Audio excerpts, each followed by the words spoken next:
नमस्कार। स्वच्छ भारत मिशन शहरी के अंतर्गत नगर निगम वाराणसी स्वच्छता को लेकर के लोगों के अंदर किस तरह का व्यवहार परिवर्तन का प्रयास कर रही है, जिससे कि जो हमारा शहर है साफ सुथरा, स्वस्थ और स्वच्छ रहे। इसी विषय पर जानकारी देने के लिए हमारे साथ हैं स्वच्छ भारत मिशन शहरी नगर निगम वाराणसी की मैनेजर प्रीति सिंह। प्रीति जी, कार्यक्रम में आपका बहुत बहुत स्वागत है। कहा जाता है कि लोग अगर अपनी आदतों में सुधार कर लें तो हम अपने शहर को या आसपास को काफ़ी हद तक साफ सुथरा रख सकते हैं जी। तो ऐसे में वाराणसी नगर निगम किस तरह का प्रयास कर रहा है? जी, निश्चित रूप से वाराणसी नगर निगम ने सर्वप्रथम पहली बार जो है आईसी की 2 संस्थाओं का चयन की है, जिसके माध्यम से हम लोगों के व्यवहार में परिवर्तन करने के लिए अभियान भी चला रहे हैं और लगातार कार्यक्रम चल रहे हैं। इस अभियान के अंतर्गत हम लोगों को घर से निकलने वाले कूड़े को किस प्रकार से डोर टू डोर वाले को देना है, इसके बारे में भी समझाया जा रहा है कि जो कूड़ा आप घरों से निकाल के दे रहे हैं उसको अलग अलग करके दीजिए। उसका समय निर्धारित है, जब डोर टू डोर की गाड़ियां आए तभी दीजिए। इसके अतिरिक्त अपने गली मोहल्ले पार्कों को साफ सुथरा रखें। इसके अतिरिक्त हम जो है व्यापारी क्षेत्रों में, कमर्शियल एरिया में भी जाकर लोगों को समझा रहे हैं कि अपने दुकानों के आगे वहाँ भी 2 प्रकार के डस्टबिन का प्रयोग करें, अपने दुकानों के आसपास की सफाई रखें और प्लास्टिक का प्रयोग न करें। स्कूलों में भी इसी प्रकार से हम लोग अभियान चला रहे हैं कि लोग जो है 2 प्रकार के डस्टबिन का प्रयोग करें, खुले में गंदगी न फैलाएं। इस तरह से हमारा शहर जो है स्वच्छ और सुंदर बने। तो किस तरह का प्रभाव देखने को मिल रहा है? प्रभाव सर दिख रहा है। लोग अब जो है घरों से जो कूड़ा निकाल रहे हैं उसका समय निर्धारित है, जब डोर टू डोर की गाड़ियां आ रही हैं तभी वो घरों से निकाल रहे हैं। और बहुत से लोग अब सेग्रीगेट फॉर्म में कूड़ा भी देने लगे हैं। मतलब ये लोगों के व्यवहार में, लोगों के व्यवहार में ये परिवर्तन आया है और आगे भी इस प्रकार का अभियान नगर निगम द्वारा निरंतर जारी रहेगा, जब तक हम लोगों के व्यवहार में ये परिवर्तन न ला दें कि वो स्वच्छता को समझ न जाए कि हमारी भी जिम्मेदारी है, नगर निगम की ही जिम्मेदारी ना हो। तभी हम अपने शहर को साफ सुथरा रख सकते हैं जी। एक तरह से कहा जाए कि सबकी सामूहिक भागीदारी से ही हम शहर को साफ सुथरा और स्वच्छ रख सकते हैं। जी, मैं ये नगर वासियों से, जो काशी की नगर वासी हैं, उनसे मैं अपील करना चाहूँगी कि नगर निगम की ही जिम्मेदारी नहीं है स्वच्छता बनाए रखने में, इसमें हम सब की सहभागिता बहुत ज़रूरी है। प्रीति जी, देखा जा रहा है कि शहर में जगह जगह येलो और स्पॉट एक तरह से जगह निर्धारित है। जी। तो ऐसे में नगर निगम किस तरह से कार्रवाई कर रहा है येलो और स्पॉट को लेकर के? पहले तो मैं आपको ये बताना चाहूँगी कि येलो स्पॉट, जो लोग खुले में पेशाब करते हैं उसको हम लोग येलो स्पॉट बोलते हैं। वाराणसी नगर निगम द्वारा ऐसे स्थान जहाँ लोग सार्वजनिक स्थलों पर, जैसे railway station, bus stand, auto stand, पार्कों किनारे आप देखते होंगे कहीं भी येलो स्पॉट कर दे रहे हैं, उसके लिए भी नगर निगम कड़ी कार्रवाई कर रही है। वहाँ तरह तरह के अभियान चलाए जा रहे हैं। लोगों को जब यूरिन कर रहे हैं माला पहनाकर, डफली बजाकर, सीटी बजाकर इस तरह से शर्मिंदा किया जा रहा है। और शर्मिंदा करने के साथ साथ उन्हें जागरूक भी किया जा रहा है कि आप नगर निगम द्वारा बने शौचालय का और यूरिनल का ही इस्तेमाल करें, अन्यथा इधर उधर सार्वजनिक स्थलों पर यूरिनल न करें। और इससे एक तरह से कहा जाए कि बहुत सारी बीमारियां भी होंगी। जी, बदबू फैलेगी, गंदगी होगा, हमारे आसपास उसका वातावरण जो है गंदा होगा। तो जब गंदा होगा और अस्वस्थ होंगे, बैक्टीरिया होंगे तो लोग बीमार पड़ेंगे। तो अपने शहर को स्वस्थ और साफ रखने के लिए नगर निगम एक ये भी कड़ी कार्रवाई कर रही है कि येलो स्पॉट करने वालों को शर्मिंदा करने के साथ साथ जो है उन्हें जागरूक भी कर रही है कि आप जो नगर निगम द्वारा शौचालय और यूरिनल बने हैं उसका प्रयोग करिए।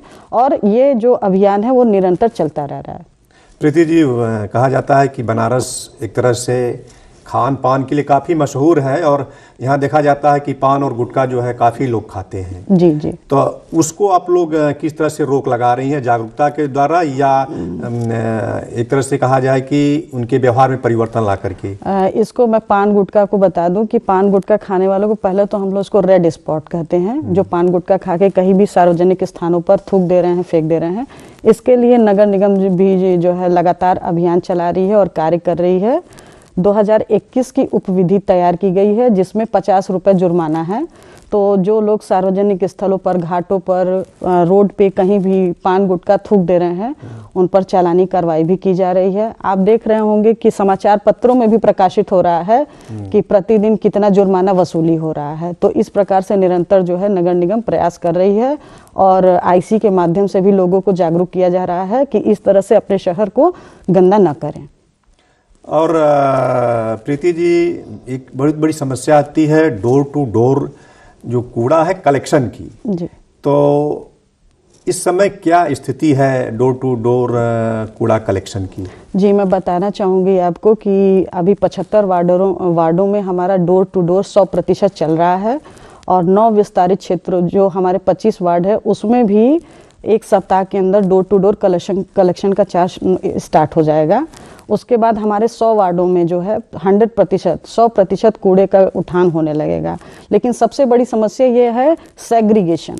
हमारा सर्वेक्षण में सबसे ज्यादा नंबर्स कटे हैं तो सेग्रीगेशन पे कटे हैं। मतलब कूड़ा को अलग करना। हाँ, अलग मतलब करना। एक तरह से कहा जाए जो गीला कूड़ा है और सूखा कूड़ा को अलग करना, पृथक्करण करना। पिछले बार सर्वेक्षण में हमारे सब में मार्क्स बहुत अच्छे थे, लेकिन एक लोगों का कूड़ा अलग अलग पृथक्करण करके न देने के कारण हम पीछे हो गए, रैंकिंग में पीछे हो गए। जो वाराणसी हमारा 17वें स्थान पे था वो हम हो सकता है कि पहले या दूसरे स्थान पर रहते हैं इंदौर की भांति। तो वाराणसी के काशीवासियों से मेरी यह भी अपील है कि आगामी सर्वेक्षण में हम इन सब चीज़ों को ध्यान में रखें और अपने घरों से निकलने वाले कूड़े को अलग अलग करके ही सफाई कर्मी को, डोर टू डोर वाले सफाई कर्मी को दें और नगर निगम की गाड़ियों में ही डालें। और प्रीति जी, जगह जगह जो जीवीपी पॉइंट है जी, तो इसके लेकर के नगर निगम किस तरह से कार्रवाई जो है कर रहा है? पहले तो मैं आपको बता दूं, जीवीपी को बोलते हैं गार्बेज वनरेबल पॉइंट, कचरा संवेदनशील बिंदु। हाँ, जो रोज जैसे लोग आप देखते होंगे सड़क के किनारे, रोड के किनारे, पार्क के किनारे, अपने गली मोहल्ले में एक स्पॉट बना देते हैं, एक आदत बना लिए हैं कि पहले हम यहीं फेंकते थे तो यहीं फेंकेंगे। जब नगर निगम का सफाई कर भी जा रहा है, डोर टू डोर की गाड़ियां जा रही हैं, तो हमें अपने व्यवहार में परिवर्तन लाना चाहिए, जिसके लिए हम लोग अभियान भी चला रहे हैं कि उस कूड़े को हम इधर उधर न फेंक के हम जो है नगर निगम को ही देंगे। तो इसके लिए भी नगर निगम अभियान चला रही है, जिसमें हम लोगों ने ऐसे 26 स्थानों को चिन्हित किया है और उसको जीवीपी पॉइंट को समाप्त कर कर वहाँ पर सुंदरीकरण का कार्य कराया गया है। इसके अतिरिक्त जितने भी छोटे बड़े जीवीपी पॉइंट हैं उनको चिन्हित कर लिया गया है और चिन्हित करने का कार्य अभी भी चल रहा है और वहाँ पर सीसी कैमरा लगाने जाने की कार्रवाई की जा रही है। प्रीति जी, एक बहुत बड़ी समस्या है ठोस एवं तरल जो कचरा है या अपशिष्ट है, हाँ, उसका निस्तारण। तो नगर निगम किस तरह से ठोस और तरल अपशिष्ट का प्रबंधन कर रहा है? जी, मैं आपको बताना चाहूँगी कि नगर निगम द्वारा जो है प्रतिदिन 1000 मीट्रिक टन कूड़े का पूर्ण रूप से निस्तारण वैज्ञानिक विधि से किया जाता है, जिसमें ग्राम करसड़ा में वेस्ट टू कंपोस्ट प्लांट है, जिसमें गीले कचरे से खाद का निर्माण किया जाता है। इसी प्रकार से ग्राम रमना में वेस्ट टू चारकोल प्लांट है, जहां कूड़े से कोयले का निर्माण किया जाता है। इस प्रकार प्रतिदिन जो है नगर निगम अपने पूर्ण रूप से कचरे का निस्तारण वैज्ञानिक उपविधि से कर रही है। मतलब और इसमें काफी सफलता भी जी मिल रही है। बस इसमें हमें जनता का यही सहयोग चाहिए कि जो फिर मैं बार बार यही कह रही हूँ कि अपने घरों से निकलने वाले कूड़े को अलग अलग करके दे, जिससे ठीक प्रकार से हम अपने कचरे का नगर निगम कचरे का निस्तारण कर और आसानी से डिकम्पोज हो जाएगा। अगर वो अलग अलग करके देंगे तो गीला कूड़ा जो है वो वेट कंपोस्ट प्लांट पे जाएगी और आसानी से उसको जो आगे की प्रक्रिया है उसको किया जा सकता है, और सूखा कूड़ा देंगे तो वो सूखे प्लांट पे जाएगा, वो आसानी से हो सकता है। तो इसीलिए उसमें हम लोग को जनता का सहयोग चाहिए कि वो अपना सहयोग करे, जिससे कि हम पूर्ण रूप से कचरे का निस्तारण कर पाएँ। प्रीति जी, बनारस वैसे घाटों के लिए काफ़ी कहा जाए कि प्रसिद्ध है और पर्यटक भी घाटों पर ही जाते हैं। तो घाटों की साफ सफाई को लेकर के नगर निगम किस तरह से लोगों को जागरूक कर रहा है? नगर निगम जो है घाटों के क्या मंदिर, जो भी हमारे टूरिस्ट एरिया, मान लीजिए टूरिस्ट एरिया है, घाट हैं, मंदिर हैं, हर जगह ही नगर निगम प्रयासरत है। वहाँ 2 पाली 3 पालियों में सफाई की जा रही है और उसके लिए सफाई कर्मी भी लगे हुए हैं कि प्रथम पाली में ये काम करेगा, ड्यूटी, मतलब कभी भी वहाँ पे स्टाफ ये नहीं है कि नहीं रहेगा। वहाँ पे अगर एक सफाई कर्मी जाता है तो दूसरा लग जाता है। और हमारा विशेष ऐसी टूरिस्ट प्लेसों पे है कि वहाँ जो भी हमारे दर्शनार्थी या पर्यटक आ रहे हैं तो हमारा वाराणसी शहर गंदा न दिखे और वहाँ से एक अच्छा मैसेज भी जी जाएगा। मैसेज जाए कि हमारा और जो प्रीति जी, आपसे आखिरी सवाल है कि स्वच्छता को लेकर के नगर निगम जो है किस तरह से जागरूकता अभियान चला रही है?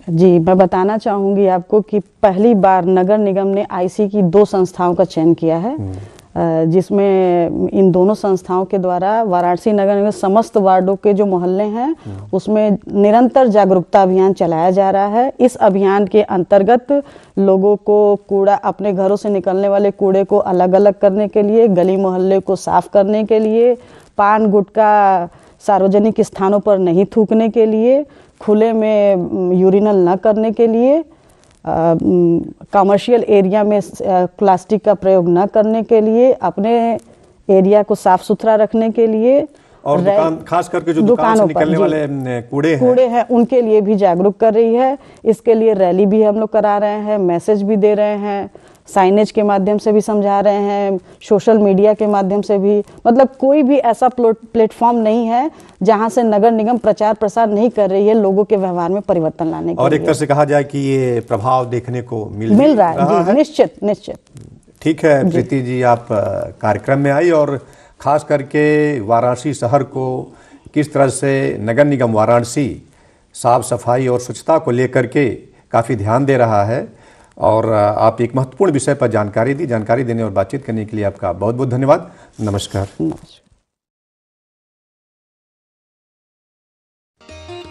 वसंत को ऋतुओं का राजा अर्थात सर्वश्रेष्ठ ऋतु माना गया है। इस समय पंच तत्व जल, वायु, धरती, आकाश और अग्नि सभी अपना मोहक रूप दिखाते हैं। वसंत जहाँ प्रकृति के नव सौंदर्य को देखने की लालसा प्रकट होती है। इस अवसर पर महिला महाविद्यालय के ज्योति कुंज छात्रावास में छात्राओं ने मां सरस्वती को पुष्प और फल चढ़ाया।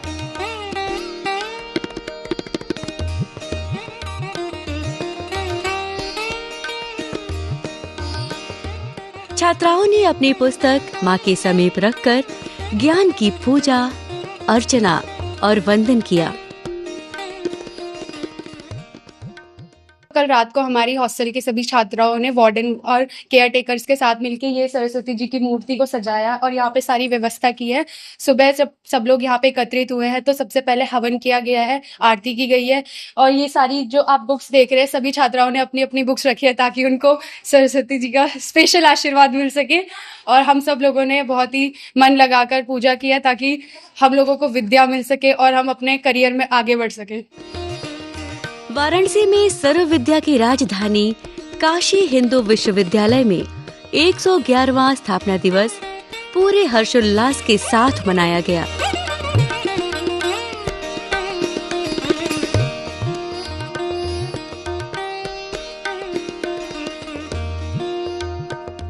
वर्ष 1916 में वसंत पंचमी के पावन अवसर पर विश्वविद्यालय की आधारशिला रखी गई थी। वसंत पंचमी के इस अवसर पर छात्र, शिक्षक और कर्मचारी हर्षोल्लास के साथ अपने अपने विद्यालयों, महाविद्यालयों, संकायों, केंद्रों और संस्थानों की भव्य झांकियां निकाली, जिसमें विश्वविद्यालय के विभिन्न विद्यालय, महाविद्यालय, संकाय, केंद्र, इकाइयां और संस्थान अपनी शैक्षणिक उपलब्धियों और विशिष्टताओं को झांकियों के माध्यम से प्रस्तुत करते नजर आए। इस शोभा यात्रा में कुलपति प्रोफेसर अजीत कुमार चतुर्वेदी भी सम्मिलित हुए। देखिए, ये हमारा 111वां स्थापना दिवस है और पूरी परंपरागत तरीके से पूरे हर्षोल्लास के साथ हम लोग ने आज का दिन प्रारंभ किया है। सुबह 7 बजे जो हमारा फाउंडेशन स्टोन है वहाँ पे पूजा की है। उसके बाद यहाँ मालवीय भवन में आके मालवीय जी को श्रद्धा सुमन अर्पित किए हैं।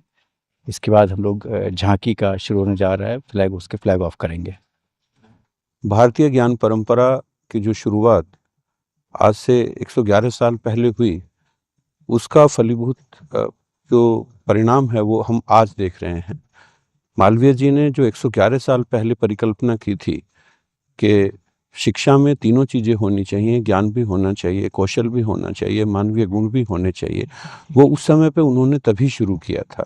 और बहुत ही खुशी की बात है कि काशी विद्यापीठ और उसके साथ साथ हमारा ये काशी हिंदू विश्वविद्यालय उन्हीं के द्वारा दिखाए गए रास्ते पर लगातार चल रहा है। आज की तारीख को हम एक अभ्युदय के रूप में हम देखना चाहते हैं। आज एक हिंदी पत्रिका भी प्रकाशन का उद्घाटन होगी आज, जो कि हमने पता चला कि मालवीय जी ने भी एक पत्रिका चालू किए थे, उसी का नाम भी अभ्युदय था। वो जब नाम तैयार किया वो पता नहीं था, लेकिन ऐसा ही हुआ। यह बहुत खुशी की बात है। इस वर्ष स्थापना दिवस समारोह की थीम समग्रता से निरंतरता रखी गई। कुलपति प्रोफेसर अजीत कुमार चतुर्वेदी ने एलडी गेस्ट हाउस क्रॉसिंग पर हरी झंडी दिखाकर झांकियों की शोभा यात्रा को रवाना किया।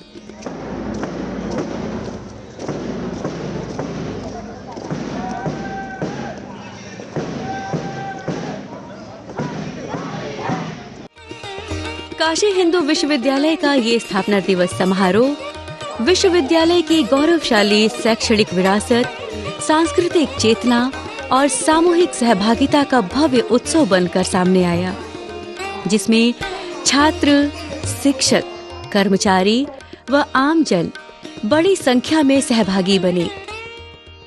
वसंत पंचमी का विशेष संबंध मां सरस्वती से है, जिन्हें ज्ञान, बुद्धि, कला और संगीत की देवी माना जाता है। वसंत पंचमी के इसी शुभ अवसर पर सेंट्रल हिंदू गर्ल्स की छात्राओं द्वारा झांकी की प्रस्तुति दी गई, जिसमें मां सरस्वती का रूप बनाकर सरस्वती वंदना और छात्राओं द्वारा नृत्य प्रस्तुत किया गया।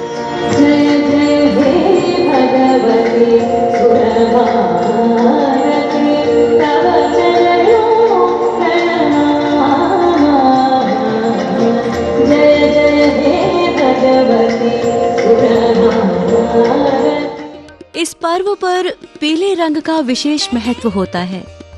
पीला रंग उत्साह, ऊर्जा और समृद्धि का प्रतीक माना जाता है। इस उत्सव में रणवीर संस्कृत विद्यालय द्वारा नृत्य की प्रस्तुति भी की गई और इसरो की झांकी निकाली गई।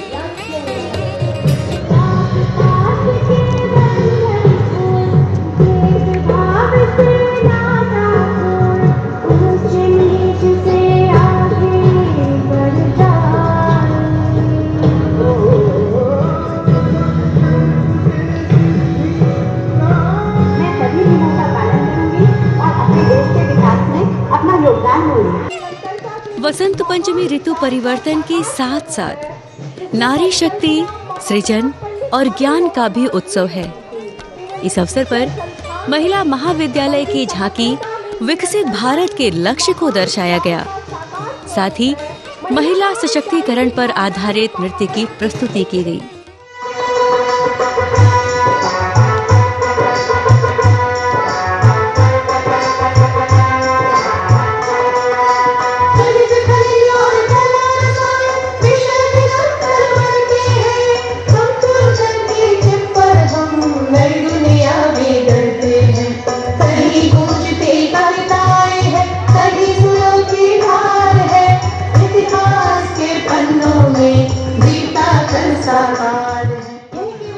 इसी कड़ी में संस्कृत विद्याधर विज्ञान संकाय की झांकी भारत की समग्रता और निरंतरता को दर्शाने के साथ अहिंसा का मार्ग दिखाते हुए नुक्कड़ नाटक, कौशल शिक्षा, सनातन परंपरा का प्रदर्शन और योग की महत्ता भी झांकी में सम्मिलित रही।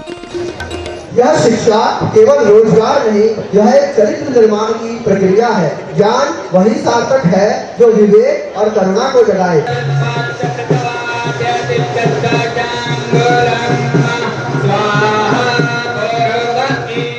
इसी क्रम में वैदिक विज्ञान केंद्र की झांकी भास्कराचार्य की वैज्ञानिक शक्ति का प्रदर्शन, प्रकृति की परिभाषा को विकसित करने का प्रयास, वैदिक विज्ञान और आधुनिक सोच की समन्वय को दर्शाया गया। रही है हमारी अगली झांकी। इसी क्रम में दंत चिकित्सा विज्ञान संकाय की झांकी दंत चिकित्सा से संबंधित जानकारी का भी प्रदर्शन किया गया। मालवीय जी 1916 में बसंत पंचमी के दिन ही हमारे बीएचयू की स्थापना किए थे और उसी उपलक्ष्य में हर बसंत पंचमी को यहाँ पूरे विश्वविद्यालय परिवार से झांकियां निकाली जाती हैं। बीएससी नर्सिंग की झांकी नर्सिंग शिक्षा और सेवाओं की भूमिका का प्रदर्शन स्वास्थ्य सेवा में नर्सों की सेवा को दर्शाया गया। इस उत्सव में चिकित्सा विज्ञान संस्थान की झांकी चिकित्सा से जुड़े विभिन्न पहलुओं का प्रदर्शन, आधुनिक शिक्षा प्रणाली और स्वास्थ्य सेवाओं की जानकारी के साथ जन स्वास्थ्य जागरूकता का संदेश भी दिया गया। आज का दिन बहुत ही विशेष है क्योंकि ये हमारा स्थापना दिवस है यूनिवर्सिटी का और बसंत पंचमी के दिन हमारे यूनिवर्सिटी के फाउंडेशन डे के रूप में मनाया जाता है। और ये दिन बहुत ही महत्वपूर्ण इसलिए है क्योंकि आज हम विभिन्न माध्यमों से इसको उत्साह की तरह मनाते हैं और चिकित्सा विज्ञान संस्थान की तरफ से जो झांकी निकली थी वो झांकी में आज जेरियाट्रिक मेडिसिन पर फोकस किया गया था। वसंत पंचमी का पर्व हमें ये संदेश देता है कि जैसे प्रकृति में नया जीवन आता है वैसे ही हमें भी अपने जीवन में ज्ञान, सकारात्मकता और रचनात्मकता को अपनाना चाहिए।